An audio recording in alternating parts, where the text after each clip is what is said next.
button and go when ready.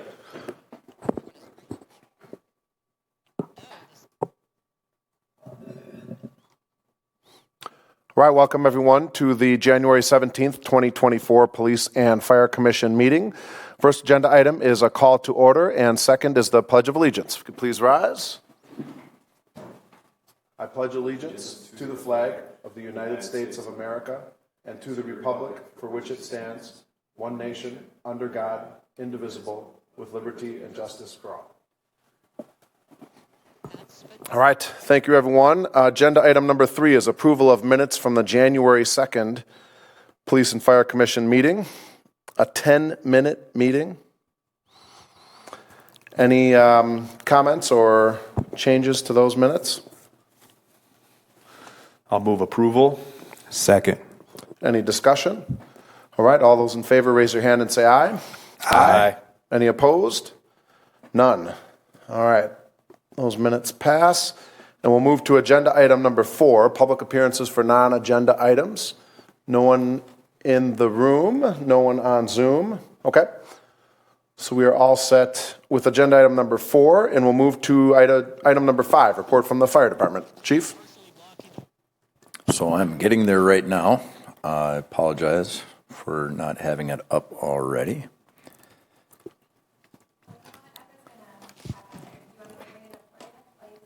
Yeah, that'd be great.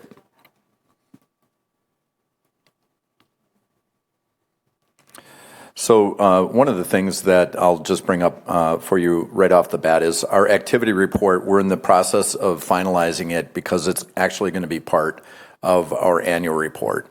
And so the annual report is something that we try to have out before the end of February, but we're expediting that. We're going to have it out before the end of January, because a lot of the information we already have. I can tell you this: we ended the year with more calls than we've had ever before. We liken that to the growth within the city, along with the attachment of a portion of the town of Madison. We did see significant activity in that area. I've shared that with you before, and the month-to-month has been consistent. The last report that we sent out, there's a couple of things that came up that are important to note, and it's not something that's specific to the Police and Fire Commission. However, the growth within our community is significant. We were identified as the fastest growing community in the state of Wisconsin. And once again, based on some of the things that we've already seen, the development and then the attachment. But I think it was 9% that we saw within the city of Fitchburg, which then correlated into a number of calls that we saw increased activity in. So with my message, it basically addressed some of that. As far as a growing community, what are we doing to be able to account for increases in service? And how can we best prepare ourselves to provide that service into the future, knowing full well that the trends of our workforce are trending downward from a paid-on-call, paid-on-premises part-time standpoint. I will say this, as a combination department, I'm happy and grateful that we do have a combination department. It provides us with a pipeline, if you will, to those that are new to the profession, to give them some education and exposure, and allow us to be exposed to things like their work ethic. A lot of full-time departments, what they have to do when it comes time to hiring personnel is they are limited in their exposure to a 30-minute interview and then whatever is presented within their application packet.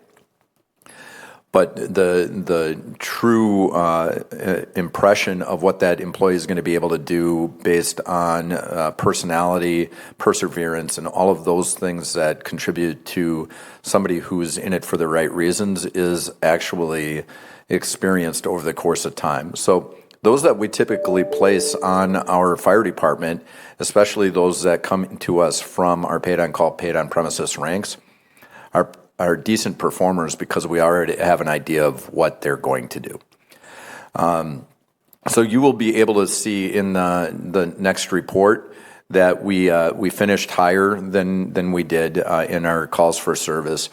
We do have a division chief of prevention and inspection that is on now, who has been able to address the needs of the inspections and the development that's happening in the city.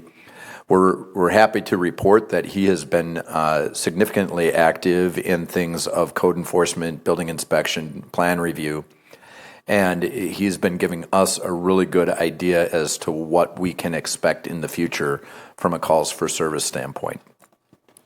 The blotter map that we provide every month, the end of year report is going to show you everything that we responded to. But I can tell you I did take a look at the December responses, and it's typical. What you're seeing on the November map is consistent with what we typically see throughout the city on a month-by-month basis. So what you're going to see with the end-of-year review is a much busier map, because we're going to show you everything that we responded to. The other thing that we have been able to do with our Division Chief of Prevention and Inspection is to stay on top of code violations. One thing that I'll share with you from a code violation standpoint is we try to make it a point not to cite and enforce right away. What we'd prefer to do is educate. The reason why we're out there with fire prevention and with inspections is to catch things that could potentially cause a problem. One thing that the fire service has not notoriously been good at, law enforcement actually does a much better job, is in data recovery, to be able to provide services based on how we have been responding and what we have been seeing. The other thing that we haven't necessarily been able to capture is what the value of prevention is. For decades and years, and probably since the inception of our industry, we've typically identified the need for a fire department based on the responses that we have gone on, specifically structure fires. Well, if we're doing our job in the way of prevention and inspection, those numbers should go down. But they don't go down by accident, and it's actually a very it's a deliberate process to be able to make sure that we are reducing our potential for fire. Any firefighter out there is going to tell you that they like to respond to fires, but there's not a firefighter out there that's going to tell you that they want to go through a fire-related death. And that's what we're trying to prevent, is the injury and the death associated with those fires. So you can see we've had 138 re-inspections as of November. That was just November. And so the numbers are going to be slightly up from that. And then from a community risk reduction standpoint, we are working right now with the Department of Safety and Professional Services, along with our Inspectors Association, to be able to address the overall need and value of community risk reduction.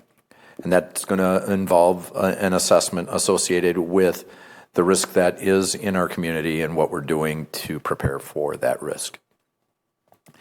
So the rest of this is just some additional information from an inspection and prevention standpoint in the way of holiday safety, but staffing has gone up slightly. We did put on a new firefighter this year. We've been able to utilize that firefighter to address some of the overtime that we have seen. We have been able to place a firefighter, an additional firefighter on the Kelly Day shift, and what that means is those firefighters that are typically off on their 48, and they work 48 hours. On the weeks that they would work more than that, they have an off day that they can take. It's without pay, but there is a vacancy then. So the Kelly Day firefighter is somebody that we put in place to cover that vacancy, and it has reduced overtime. So some of the things that we will be working on with our staffing plan is to increase the number of firefighters that we have. It's still a plan that's in place to address the overall ratio of firefighters we have. We have 25% career workforce right now versus a 75% paid on call, paid on premises. Over the course of time, I would like to flip that. Knowing full well that the predictability in our response and in our staffing is going to be when you can provide somebody a living wage to do it.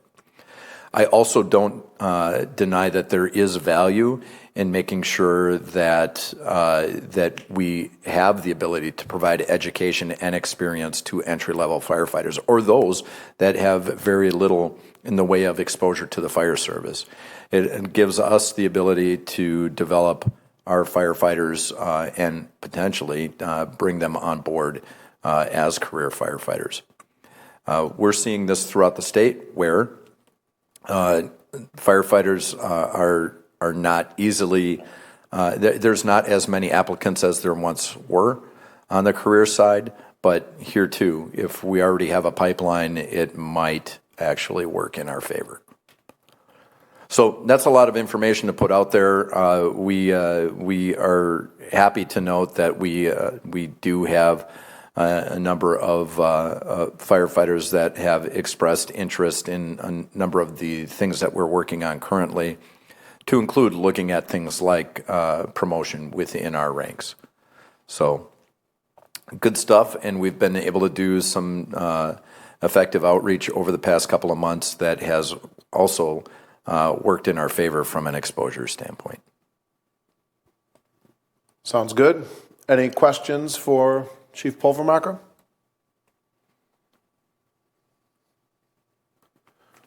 Okay. I don't have anything else, I believe, on the agenda for you today. All right. Sounds Oh, good. the one thing that, did we forward them the updated hiring policy?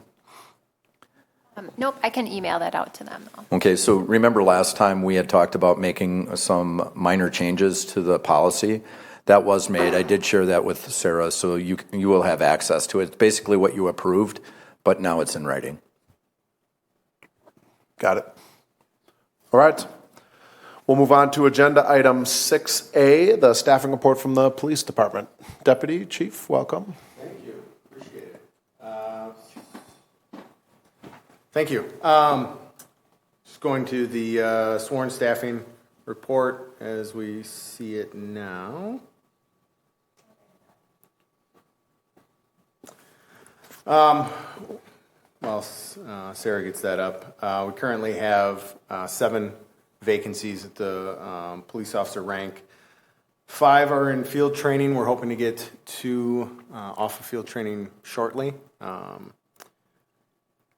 We have the 3 candidates currently at the Madison College Academy, 3 on restricted duty or light duty.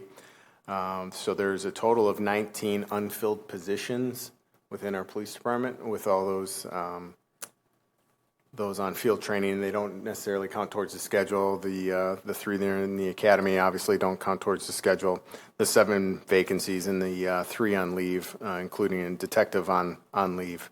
So we do have the 19 unfilled positions through the department, and we're probably going to have an additional vacancy coming up here in February. So obviously we're going to talk about the hiring process and that potential a little later. Going to the overtime report, the numbers are what the numbers are. This past year, 2023, has been quite challenging with the lack of staffing, not only within the fire department but also within the police department. So officers are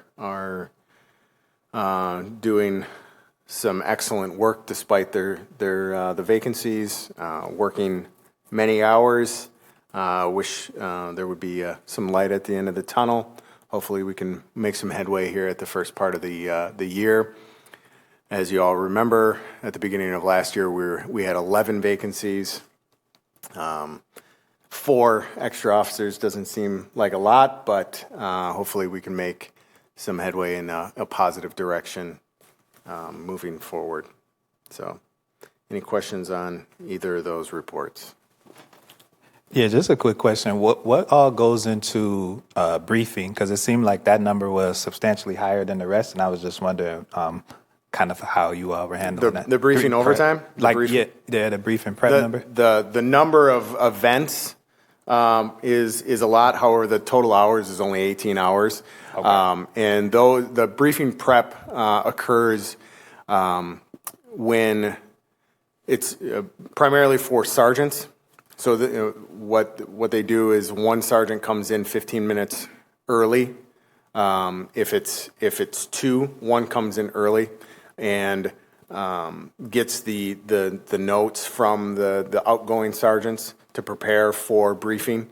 So that's what counts for the briefing prep during the course of the year or the course of the month.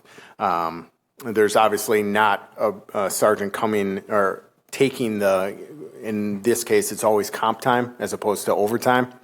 So there's not always a sergeant that's going to take that as comp or as overtime, but there's always going to be a little bit of overlap so they can prepare their shift.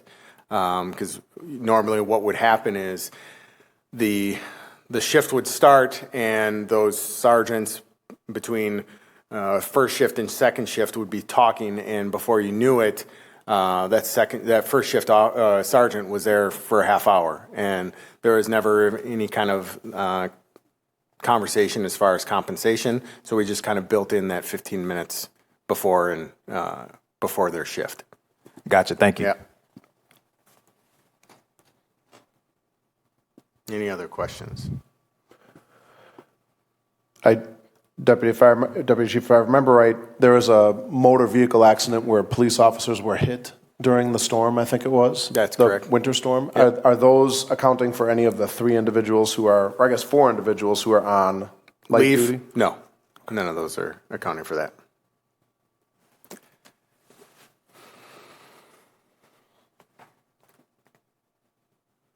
All right, any other questions for Deputy Chief Leahy on the staffing report?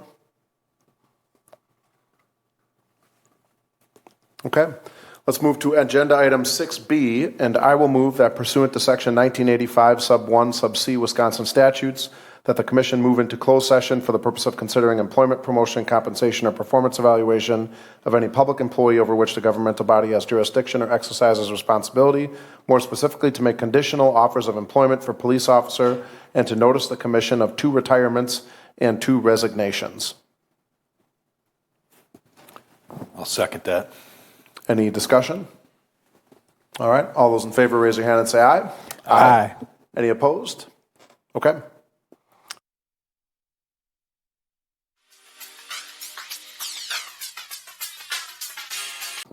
All right, we are back from closed session and moving to agenda item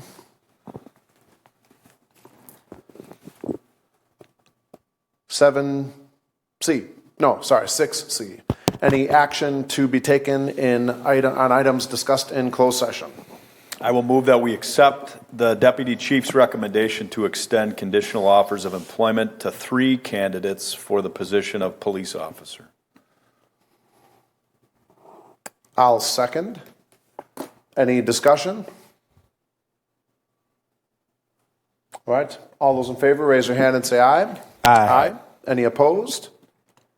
All right, that motion passes. Any other action coming out of closed session? Yes, I just want to acknowledge some retirements from some individuals who definitely put in their time and their service, and they deserve some recognition. So, Officer Rod Rettler, Officer Randy Hilleblick, and Detective Jeff Wissick. We thank you for your service. All right. Yes, I think we all appreciate all the service of those who are retiring and everyone else who's still sticking with the service. Anything else out of closed session? Okay, then we'll move to agenda item 7. Any announcements? I have a question. Are you all still doing any more of the like listening sessions that we had, or were the four that were the last week that wrapped it all up? It's actually a very good question. More information is going to be coming out on that, but I can say we've confirmed 2 dates, February 6th and February 8th. We are going to put that on an informational flyer to be sent out citywide. The February 6th is going to be at Doxa Church, and the February 8th will be at Leopold Elementary School. Roughly how many people have been at the January events? Total combined, probably 50 to 60 people. And you've had 6 or 7 of them? There was a November? We had 4 between the 2nd, 3rd, 4th, and 6th, and then we also had 1 in December, I believe. So we've had a total of 5 public listening sessions, and 2 more to come. Have there been any alder people that have hosted any listening sessions or community gatherings talking about the police facility? No, nothing that they've scheduled themselves. However, they've been at all of our sessions.